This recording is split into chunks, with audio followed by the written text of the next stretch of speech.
আমি দ্বিতীয় জনকে আমি ওই অটোতে উঠালাম, ওই দ্বিতীয় এটাকে এখানে সার্জেনের কিন্তু গাড়ি ধরছিল, এই গাড়ি ধরার কারণেই কিন্তু এই ঝামেলাটা।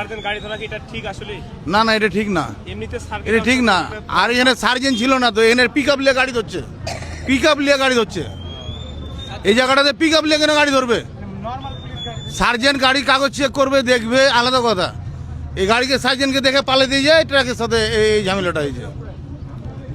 আমি ঢুকছিলাম, আমি একটা অটোর পিছনে, আর অটোটা ক্রস করলে আমি দেখতে পাই সামনের দিকে মানে দরপর দরপর করছে।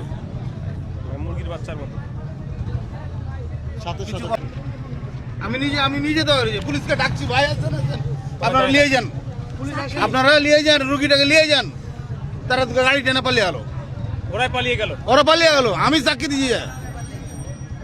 মানে সার্জেন্টগুলোর নাম জানেন না? সার্জেন্ট না, হয়তো মতি এম মামুন একজন মারা গেছে, আর একজনকে পরেরজনকে জিজ্ঞাসা করলাম, ভাই তোর বাড়ি কোথায়? বলছে জোড়বাগান, জোড়বাগান বলেছে। আর ও কিন্তু কথা বলতে পারে না, ওর মুখ দিয়ে রক্ত বেরোচ্ছে। আমি অটোতে উঠিয়ে দিয়েছি, দিয়ে আমি এখানে 2-1 মিনিট থাকার পরে আমি চলে গেছিলাম। এই তো এটা এই শুধু এই সার্জেন্ট আর পুলিশ বলেন এদের গাড়ি ধরার কারণে এই জায়গাটা থেকে গাড়ি ধরবে, বিশ্ব রোডে ধরবে গাড়ি,